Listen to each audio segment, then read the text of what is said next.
32 minutes 25. Ok. Mais je l'ai pas mis du bon côté. Il est en haut de la Baltique.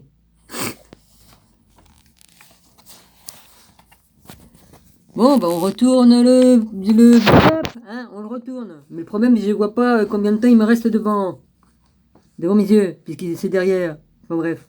Bonjour à tous mes abonnés, aux frères et sœurs et aux amis. Mon rabbi, je te bénis. Voilà, ma dragonnette, Anna Dragon, Philippe.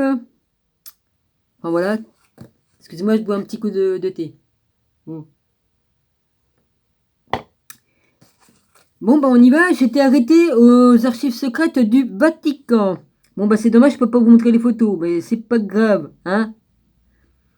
Je vais peut-être aller faire retourner, là, je vais aller au magasin, là, parce que là, il faut que j'aille acheter des produits de nettoyage et puis tutti quanti. Voilà.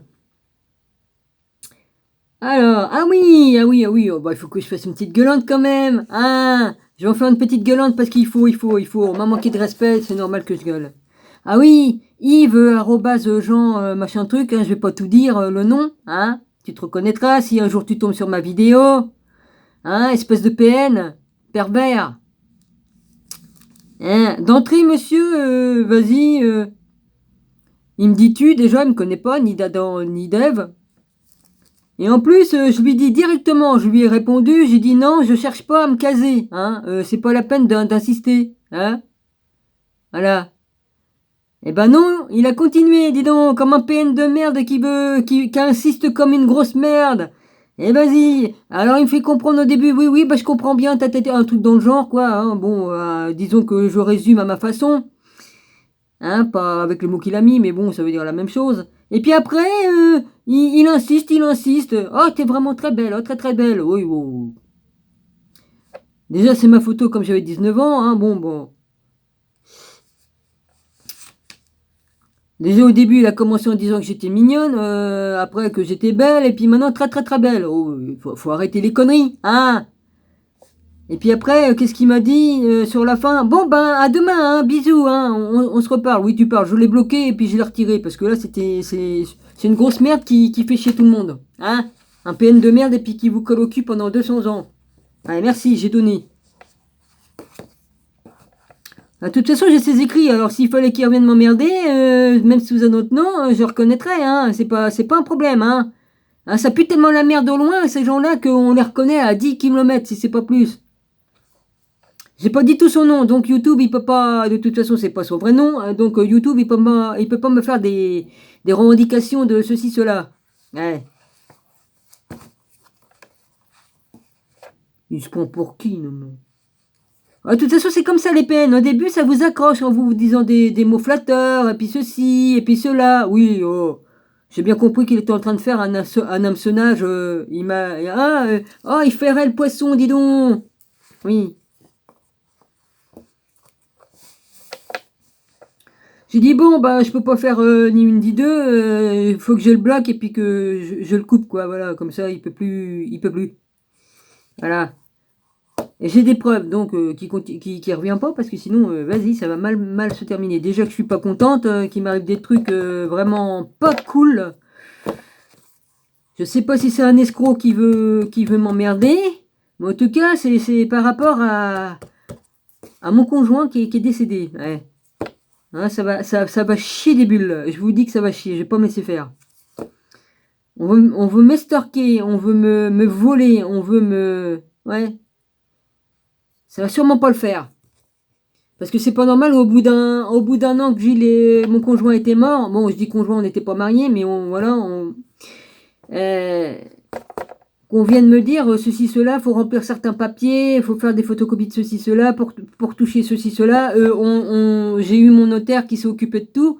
Je vois pas pourquoi qu'une assurance sur la vie de sa banque vienne me dire des conneries comme ça, que si je voulais toucher, il fallait que... puis 15 jours, là, ça fait 18 mois qu'ils m'ont envoyé les papiers, et là, au bout de 18 mois, là, ils me remettent les mêmes papiers. Il y a de l'escroquerie de quelque part là-dedans. De toute façon, je sais que je me suis fait avoir déjà sur le truc d'avant, hein. Et je le savais parce que j'ai retrouvé des papiers de Gilles. Il se trouve que Gilles, il avait jeté des dossiers dans les poubelles en bas, et j'ai récupéré, et dedans, j'ai vu qu'il avait assurance vie, tout ça. Et puis que l'autre, le notaire, il m'a demandé, savez-vous s'il a une assurance vie ou s'il est ceci et cela? J'ai dit, j'en sais rien. Moi, je sais qu'il en avait une du temps que ma fille était vivante. Il l'avait mis sur sa fille. Mais vu que ma fille était décédée, bah, j'en sais rien, moi, ce qu'il l'a fait. J'ai pas eu le temps de lire j'ai pas eu le temps de lire le dossier que Gilles il m'avait laissé pour moi personnellement avec le testament de sa main. Hein, et comme on m'a rendu tout, on m'a rendu le testament en photocopie. Hein, c'est normal qu'on me rende une photocopie du testament et où l'est passé l'original. Je l'ai même dit à mon cousin, puis il n'a même pas prêté attention, il en a rien branlé. Mais on remarque qu'il avait plutôt la gueule à l'envers, comme j'insistais sur certains points. Ouais. Je savais comment je me faisais avoir, mais j'ai dit je vais laisser faire, je vais voir jusqu'où ils vont. Enfin, surtout le notaire, hein. Je parle pas des autres, du beau-frère et de mon cousin, mais surtout du bidule, là. Ouais. Donc moi, comme j'ai touché une certaine somme, j'ai dit, bon, bah c'est ça, hein, c'est son assurance vie, quoi. Mais non, mais non. Parce que il y avait des actions aussi, des actions de sa banque, et il y avait son assurance vie. C'est bizarre, ça, ils m'en ont pas parlé. Et on m'a pas rendu tous les papiers, même les trucs de banque. Même les trucs de banque, il en manque, des relevés de banque et tout ça. J'ai bien vu qu'il en manquait parce que le classeur, il était tellement blindé qu'on pouvait même pas le fermer, il fallait forcer. Et je me retrouve, tiens, j'ai dit, c'est bizarre, il est moins épais, le machin, il manque plein de feuilles. Ouais. Ouais. Donc je me suis fait avoir d'un côté, puis on veut encore me niquer sur l'assurance vie, que soi-disant que je croyais que j'avais eu, mais que j'ai pas eu. Voilà, on essaye de me voler. Ouais. Voilà l'histoire, je vais pas donner plus de détails. Mais de toute façon, je vais faire des photocopies des papiers que j'ai eus, et puis il faut bien que je trouve un avocat ou un juge, ou je sais pas. Je sais pas. Puis j'ai pas envie de me faire avoir par un juge ou un avocat qui serait, comment dirais-je, pollué, quoi, qui serait pas très honnête. Ouais, parce que j'en ai marre de me faire avoir. Ouais. Alors, qu'est-ce que je vais faire? Je vais peut-être être obligé de rouvrir le dossier de Gilles, faire appel, réouvrir tout. Ouais. Avec quel papier? J'ai plus aucune preuve. Ils ont gardé les preuves, les preuves directes, puisqu'on m'a rendu des photocopies du testament. Hein? Ouais. Enfin bref, voilà mon histoire. Alors, j'en suis d'où? Les archives secrètes du Vatican. 50 km de rayonnage souterrain, des livres, des manuscrits et des parchemins variés, inaccessibles pour le public. Des registres écrits emmagasinés pendant 2 millénaires, donc personne ne connaît exactement le contenu. Pourquoi conserve-t-on ces documents secrets et mystérieux au Vatican? Parce qu'ils ont volé les papiers originaux du mariage de Marie-Madeleine et de Jésus, et puis qu'ils ont bien des secrets cachés, parce qu'il ne faut surtout pas qu'on les empêche de faire ce qu'ils ont envie. Ils ont pris le trône de Jésus, et puis tutti quanti, et puis voilà, et puis ils veulent être le maître du monde. Ça fait des millénaires qu'ils le sont. Voilà. Tout vient des déchus, hein, de ceux qui se sont cassés la gueule d'en haut avec Satan, celui qui est devenu Satan, quoi. Hein. Lucifer, Satan, enfin bref, voilà.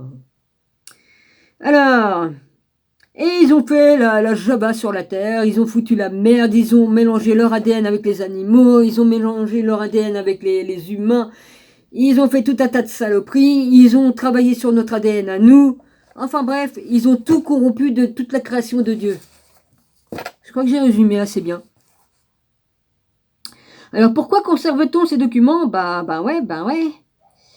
Oh ta gueule toi la chienne, c'est tous les jours. L'autre elle a même pas encore compris que son chien avait un problème, elle n'est même pas allée le porter pour qu'on l'examine. C'est pas normal qu'un chien il soit enragé comme ça, à gueuler comme si qu'il avait peur ou qu'il avait mal ou j'en sais rien.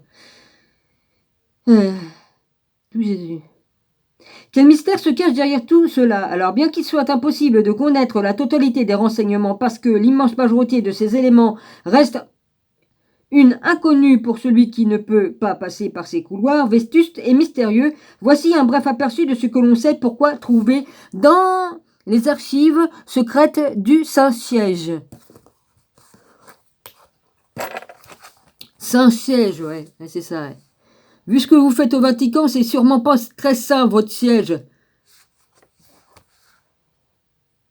Une documentation sur le christianisme primitif qui inclut des études sur les manuscrits de la mer morte, le jugement des Templiers, volume de 1309, relatif au procès des chevaliers de l'ordre du Temple, voire chapitre 2. Il s'agit d'une copie et non de l'édition originale, mais on la considère comme absolument digne de foi et réalisée au moment même de la rédaction de l'original. Le schisme de l'Occident, 1378-1417, les années pendant lesquelles il y a eu 3 papes en même temps. Ah bah faut le faire. Chacun avec ses mystères, ses secrets, ses archives et documents confidentiels. La bulle d'Innocent VII, 1484, par laquelle il appuyait la chasse aux sorcières. J'ai eu le droit, moi, on m'a brûlé comme sorcière. Marrant. Tous les livres interdits présentés par le Vatican au moyen de son index, livres qui, logiquement, ont été lus et archives. L'index a surgi aussitôt après l'institution de la Sainte Congrégation du Saint-Office, 1542. Testament qu'a instauré l'acquisition, semblable à celle qui existait déjà en Espagne. Il est cependant nécessaire de préciser que la prohibition de l'impression de la copie et lecture de certains livres a commencé avec le concile de Nicée, une grosse connerie, c'est encore ce truc-là, voire chapitre 1, où par exemple, on interdit et brûla le Thalia de Ario. Bon, ils brûlent tout, de toute façon, c'est pas compliqué. Remarque qu'ils vont finir en enfer, hein, où ils y sont déjà, il y en a, parce qu'ils sont allés contre la loi de Dieu, hein. Ils n'avaient pas le droit de retirer le livre d'Enoch et puis tout ça, parce que c'est des livres que Dieu a inspirés à des anges, et les anges sont venus voir Enoch pour qu'il écrit les livres, hein. Et puis pour d'autres, hein, il n'y a pas que Enoch, hein. Chaque nation a eu ses prophètes qui leur ont apporté les livres que Dieu voulait leur apporter pour qu'ils connaissent Dieu. Hein, il y a Bouddha, il y a tout ça, bon. Toute la documentation sur la réforme des calendriers romains, celui que nous utilisons aujourd'hui, est promu par Grégoire XIII en 1582. Ouais, bah il va pas avec les vraies dates de Dieu, hein. Ni des fêtes, ni quoi qu'est-ce. Une grande quantité de matériel aux thématiques normales, ecclésiastiques, civiles et politiques, et sans doute une autre bonne partie relative aux thèmes paranormaux. Beaucoup de chercheurs Huc de Saint Huc HUC de Sant SANT Jouan GOAN de Mata MATA entre autres affirment que les archives secrètes, j'avais le livre sur les archives secrètes du Vatican, mais évidemment il ne parlait pas des trucs qu'il ne voulait pas dedans, hein. Mais c'est impressionnant la bibliothèque quand même, hein. Oh la vache. Ils sont tellement riches, remarque, après avoir pillé tous les pays puis tué tous les gens, évidemment ils se sont enrichis, hein. C'est une grande vérité. La bibliothèque du Vatican, ouverte au public en général, possède aussi des archives secrètes souterraines inaccessibles, sauf pour quelques privilégiés. Ouais, bah évidemment, puis il faut surtout pas qu'on voit qu'est-ce qui se passe en dessous, hein. Lol. Contiennent beaucoup de documents sur le phénoménologie paranormale, ainsi que les parapsychologies. Logiquement, un phénomène de ce genre enregistré, par exemple au Xe siècle, ne serait pas présenté comme phénomène parapsychologique, mais comme anathème. Oh bah oui, mon cul sur la commode, ouais, anathème. C'est vous qui êtes anathème. Ou miracle dans les siècles qui ont suivi. Le même phénomène serait lié à la sorcellerie. Oh bah oui, bah tout est sorcellerie du moment que ça va pas dans votre sens, hein. Tout est sorcellerie. Hein, vous avez traité Jésus de démon il y a 2000 ans. Tout ça parce qu'il avait ressuscité Lazare et puis tout un tas de trucs. Ah bah oui, ça vous arrange bien de traiter les gens de démons. Tant que ça vous dérange dans vos trucs de mafia, ça c'est sûr. Ah, ça c'est sûr. Toute la documentation sur Giordano Bruno, 16e siècle, faut peut-être pas que j'aille trop loin dans mes paroles, parce que sinon je vais avoir des ennuis avec YouTube ou avec les cocos là. Dominicain, italien, qui fut jugé pour hétérodoxie lorsque d'un procès qui dura 7 ans. Il ne reste sur cette affaire qu'un sommaire de 55 pages qui fut découverte en 1940 dans le secteur catalogué comme archives diverses. On trouve tous les procès de la religieuse au 3e ordre de Saint-Dominique. Ah bah tiens, bah ça tombe bien. Je porte le même prénom, dis donc les vaches. La vache. Christina de Roval. Et puis se termina au XVIe siècle, qui rend compte de possessions diaboliques, de stigmates, d'apparitions et de phénomènes logiques que l'on considère aujourd'hui comme purement parapsychologiques. Ah ouais, c'est parapsychologique de se retrouver avec les blessures de Jésus dans ses mains ou sur le côté ou les stigmates de la couronne enfoncés sur la tête. Ah ouais, c'est sûr. Vous êtes... Ouais, enfin bon. Je crois que je vais me taire là, parce que là, franchement...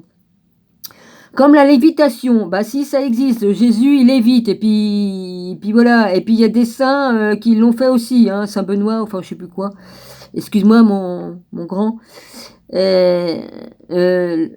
Pio il l'a fait je crois, et puis je sais plus trop qui, vas-y. Il y en a qui pouvaient se léviter, et puis être à plusieurs endroits en même temps, ouais.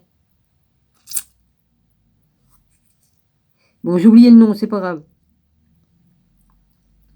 Texte originaire du pays non chrétien visité par des missionnaires. Par exemple, au XVIIe siècle, les jésuites qui étaient en mission en Chine ont envoyé une quantité vraiment étonnante de matériel. Des documents sur le jugement de Galilée, XVIIe siècle. Des lettres de Pie XII qui révèlent des éléments sur la relation du Vatican avec Hitler. Forcément, ils sont de la même trempe. Oh putain. Excusez-moi, hein. Pourquoi qu'ils m'ont tué en 45, 40-45, la vache. Ouais. Les archives secrètes ont été ouvertes à la recherche en partie et pour la première fois. En 1881, depuis lors, différents livres de documents ont été publiés, analysés. Ces dernières années, on a commencé à utiliser des microfilms, à enregistrer sur vidéo et évidemment à utiliser les ordinateurs pour stocker les données. C'est une vraie malédiction, les ordinateurs, vu ce qu'ils veulent en faire, vas-y.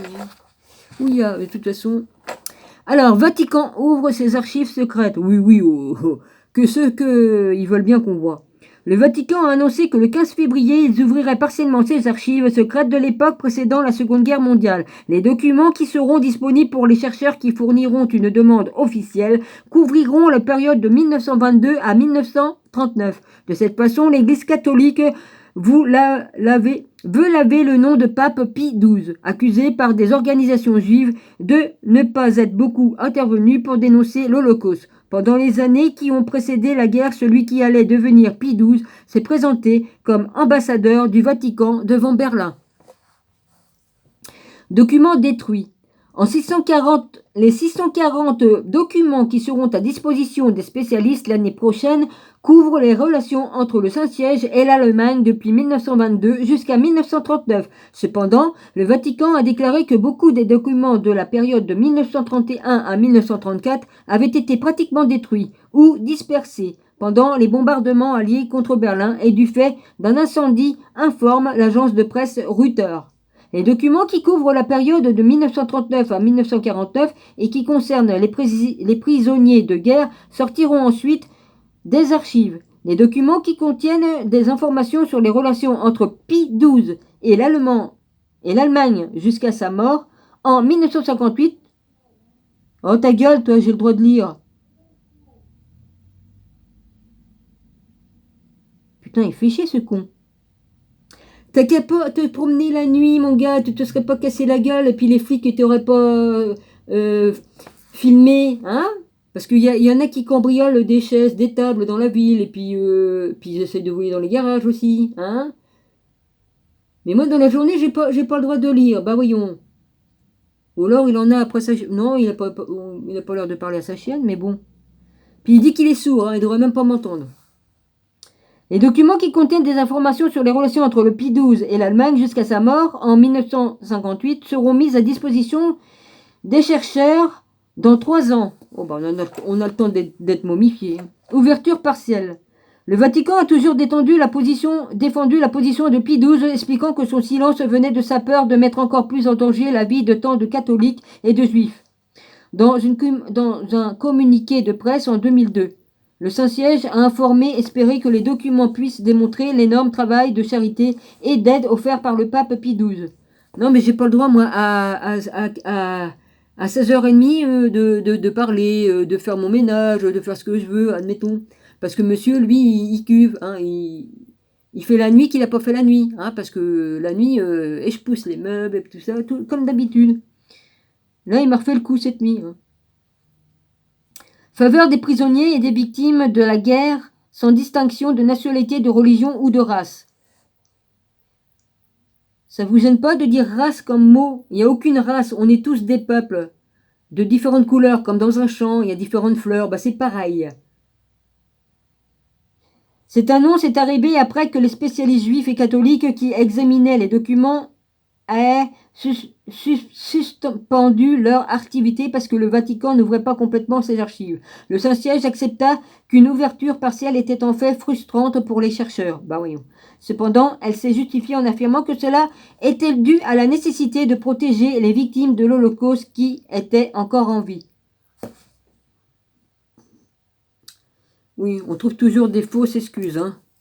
Parce que ceux qui sont encore en vie, déjà des juifs, ils ont changé de nom et tout ça. Hein. Ils ont même fait de la chirurgie esthétique, on ne peut pas les reconnaître en tant que juifs. Hein. Hein, ok, le nez ça se refait, tout est quanti. Hein. Bon, il faut arrêter hein, de raconter des conneries, hein. C'est bon.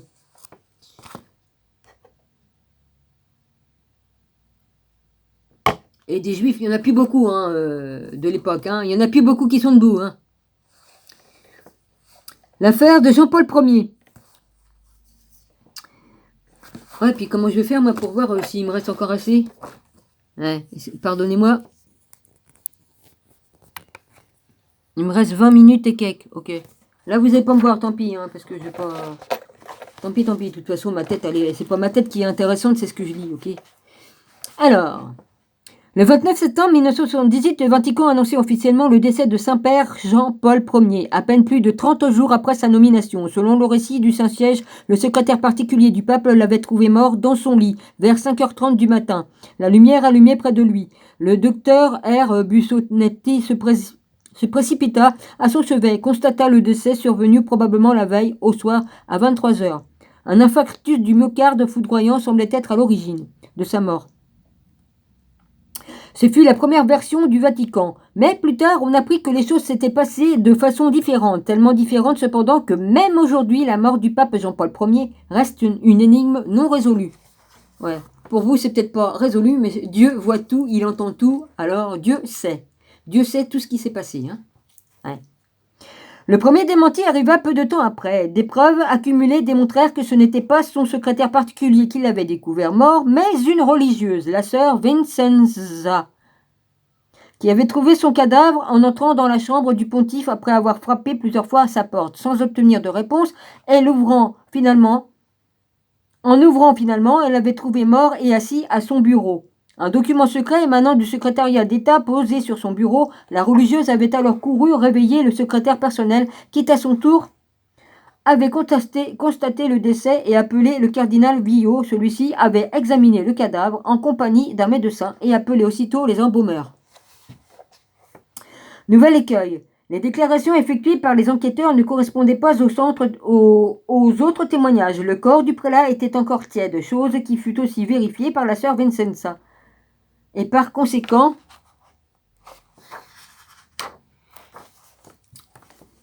embaumeur estime que le décès avait dû se produire entre 4 et 5 heures et non à 23 heures comme l'avait affirmé le docteur R. Bussonetti. Dans un premier temps, le secrétariat d'État pria la sœur Vincenza de garder le silence, mais finalement, la courageuse religieuse rompit sa promesse. Bah, de toute façon, il est demandé de mentir. Comme on est avec Jésus, normalement, on ne fait aucun mensonge, parce que ceux qui sont du côté du mensonge, eh ben, ils sont du côté du diable. Et voilà, c'est tout ce que j'ai à dire. Finalement, la courageuse religieuse rompit sa promesse parce qu'elle estimait que le monde était en droit de connaître la vérité sur la mort de ce pape qu'elle admirait tant. Presque immédiatement après le décès et malgré les protestations virulentes de certains ecclésiastiques, le cardinal Oddi déclara que le Saint-Collège cardinaliste n'avait pas considéré la possibilité d'ouvrir une enquête au sujet de la mort du pape et qui n'accepterait pas non plus le moindre contrôle de qui que ce soit. On apprit plus tard qu'une bonne partie des cardinaux, devant l'absence de bulletin médical et le refus du Saint-Siège de réaliser une autopsie, mais surtout devant les interrogations de l'opinion publique qui devait chaque fois plus insistante, avait voulu connaître les circonstances précises du décès du pape. Les complications et les questions continuèrent de plus belle. Sans autopsie, il fut cliniquement impossible de savoir si le décès s'était effectivement produit du fait d'un infarctus du myocarde. De plus, le style de vie du pape, très sobre, et sa tension artérielle normale rendaient pour le moins difficile ce dénouement fatal, voire impossible. Pour couronner le tout, le médecin qui signa l'acte de décès reconnaît ne pas s'être occupé du prélat auparavant. Il ne connaissait donc pas son état de santé. Le docteur Darros, médecin, en 2 mots, D-A-R-O-S plus loin. Médecin personnel du pape assura l'avoir. C'est après, il y a des petits trucs à lire après. Ah merde, il y a plein de petits trucs à lire. Alors, la mort de Jean-Paul Ier. Voici un événement dont les caractéristiques ne pouvaient passer inaperçues. La littérature aussi bien dans les romans, qui les essais et recherches diverses. Pardonnez-moi. Certains ouvrages sont plus documentés que d'autres. D'autres s'apparentent à la fiction, d'autres non. Toute une série de livres et des articles de presse ont abordé le thème de cette mort mystérieuse qui n'a jamais été résolue. Voyons quelques exemples. Ils ont assassiné le pape, Opération Paloma. Des journalistes Jésus, Ramon Pena et Mario Edoardo Zotola affirment que la mort de Jean-Paul Ier a obéi à un mouvement purement économique. L'empire financier du Vatican est l'un des plus puissants du monde et, de ce fait, il y avait plusieurs motifs importants pour vouloir éliminer le plus haut dirigeant de cette fortune. Dans le roman Un assassin pour Jean-Paul Ier, l'écrivain Bruce Marshall imagine que le pape Luciani est empoisonné par des membres d'une société factice appelée les Nouveaux Apôtres. Ces membres les Nouveaux Apôtres, supposent au changement par le Concile Vatican II et appuient le cardinal Siri. Oh la vache, Siri, oh là. Oh merde, il y avait déjà de Siri là-dedans. Oh la vache.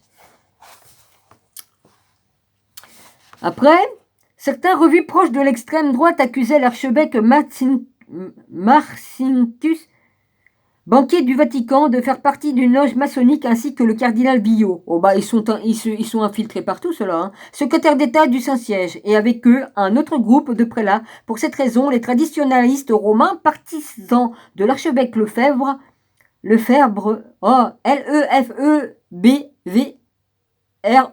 ont mis en avant la possibilité que le pape Luciani ait été assassiné par les francs-maçons infiltrés dans les hautes sphères du Vatican. Rien n'était... C'est pas impossible. Hein. Bon. Roger Pyrphite, dans le Soutane Rouge, décrit que le pape Lucien, un réformiste engagé, a supprimé la corruption au sein des ecclésiastiques, ce qui provoque un complot fomenté par certains prélats qui maintenant détrônent d'étroites relations avec les financiers mafieux et dirigeants de la loge P2. Dans ce livre, Billot et Marcinkus apparaissent comme étant les instigateurs de l'assassinat qui est commis par un assassin à l'aide d'une seringue empoisonnée. Là, il parle d'un roman, hein, les gars. Hein, Non, mais YouTube, c'est un roman, là. Bon, dans la véritable mort de Jean-Paul Ier, Jean-Jacques Thierry émet une hypothèse extrême. Il suggère que Billot a remplacé Paul VI par un double et organise la mort de son successeur lorsque celui-ci a découvert l'infiltration maçonnique au Saint-Siège. Selon cet auteur, l'assassinat s'est produit lorsque le pape a découvert la relation de l'Église avec la mafia. Ah bah. Voilà, j'ai lu les petits trucs en gris. Alors après c'est, je repars de là, je repars derrière. Alors, Darros, médecin personnel du pape, assura l'avoir vu le jour précédent et constaté qu'il était en très bonne forme. Au fur et à mesure que le temps passait, les doutes ne cessèrent de s'amplifier. L'un des spécialistes chargé d'éclaircir les circonstances du décès, le docteur Cabrera suggéra la possibilité que celui-ci ait pu se produire par l'ingestion d'antidépresseurs mortels à certaines doses. Pour quelqu'un qui souffre d'une tension basse, ce qui attira aussitôt l'attention, ce fut l'urgence particulière et suspecte avec laquelle Billot voulut embaumer le cadavre. Certaines versions affirment qu'il fut réalisé sans ôter le sang ni les viscères, tandis que d'autres assurent que les embaumeurs retirèrent des parties du corps, sans doute les viscères. Ouais, c'est dans les viscères qu'on peut retrouver le poison. Oh la vache. Évidemment, 25 ans plus tard, rien n'a vraiment éclairci et la mort de Jean-Paul Ier reste au bout du compte un mystère non résolu. Cependant, tout semble désigner une série de manœuvres troubles liées au Vatican que le pape connaissait, qui étaient impliquées, la Banque du Vatican et la loge P2. Ça va bientôt passer à 30. Alors, la mort de Jean-Paul Ier, suite. David Dialop, dans son Au nom de Dieu, fruit d'une recherche de 3 ans, pendant lesquels il a obtenu la collaboration secrète de certains membres de l'Église, soutient que le Vatican a dissimulé les circonstances dans lesquelles s'est produit le décès, raison pour laquelle l'auteur considère comme nécessaire l'ouverture d'une enquête officielle. Cet ouvrage provoqua un véritable refus jusqu'à conduire Jean Paul Vulesco a accepté la possibilité que le pape ait été exécuté pour éviter qu'il conduise l'Église sur un chemin progressiste, et Thiers réagit en expliquant qu'un climat de conjuration et d'intrigue est impossible au Vatican. Mon cul sur la commode. En même temps qu'elle signalait que la santé du pape était plutôt chancelote. Pontifice de G. Thomas et de monsieur ou de madame M. Morgan Witt surgeait que l'assassinat a été en réalité une rumeur habilement diffusée par le KGB afin de discréditer le Vatican. Jusqu'à ce moment-là, des relations entre l'URSS et le Saint-Siège connaissaient un moment de grande tension. Jésus Lopez Saez, prêtre-auteur de On demandera des comptes, soutient le thèse de l'assassinat du prélat et plaide pour une enquête. Justice sera faite de toute façon par le Père éternel qui est au ciel, ainsi que de son Fils Jésus-Christ. Justice sera faite pour tous ceux qui ont été tués injustement. Amen. Évidemment, 25 ans plus tard, rien n'a été vraiment éclairé et la mort de Jean-Paul Ier reste au bout du compte un mystère non résolu. Cependant, tout semble désigner une série de manœuvres troubles liées au Vatican que le pape connaissait, qui était impliqué, voilà, dans la Banque du Vatican. Oui, ça j'ai mis. Je vous lirai le grille plus tard parce que là, j'en suis à 31,12 et ça va jusqu'à 32,25. Alors, je vous embrasse tous, je vous bénis. Mon rabbi, je te bénis également. Et puis, voilà. Voilà, j'ai confiance au ciel, ouais, j'ai confiance. Il va s'occuper de mes problèmes, Dieu.